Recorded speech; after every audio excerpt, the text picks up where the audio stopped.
24 heures après la signature du décret du président de la République, Paul Biya nommant le procureur général près la Cour suprême, l'ambiance est toujours à la fête dans les locaux de celle qui était, jusqu'au 20 novembre, directrice des affaires générales au ministère de la Justice, Marie-Claire Dieudonné V.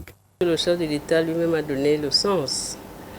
Il a donné lui-même le sens en déclarant qu'il plaçait dans son discours de politique générale lors de sa prestation de serment, qui plaçait ce septennat sous espérance et grandeur et espérance, et qu'il allait mettre l'accent sur les femmes et les jeunes.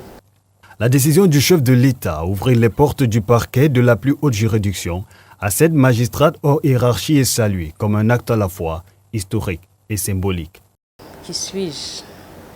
Sans avoir pris toute l'ampleur, mais on sent déjà le poids des espoirs qu'on place en vous, que celui qui vous a nommé le chef de l'État place en vous. C'est l'occasion de dire merci au chef de l'État pour cette nomination qui honore donc les femmes et qui confirme l'engagement qu'il a pris. Rendre grâce également à Dieu. Superviser l'action publique au sommet de l'appareil judiciaire, suivre les dossiers parmi les plus sensibles de la République, pour la nouvelle procureure générale moulée à l'école du droit et de la justice, cet acte du président Paul Biya sonne comme une avancée notable dans la représentation féminine au sein de la magistrature.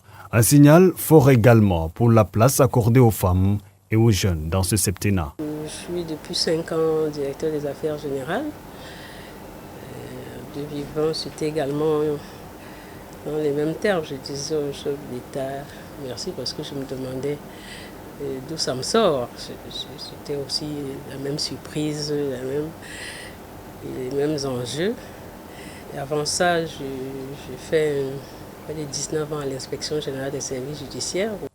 À 64 ans, la native de Bankomo dans la Mefou et à Kono sait sur quel levier appuyer pour traduire la confiance du chef de l'État en actes concrets. J'ai été contrôleur avec un rang de sous-directeur, ensuite inspecteur. Donc je pourrais dire que j'ai fait une bonne partie de ma carrière à l'inspection générale des services judiciaires. C'est avec cette expérience et cette rigueur qu'elle succède à Luc Diodo, décédé, et prend désormais les rênes du parquet général de la plus haute juridiction du pays.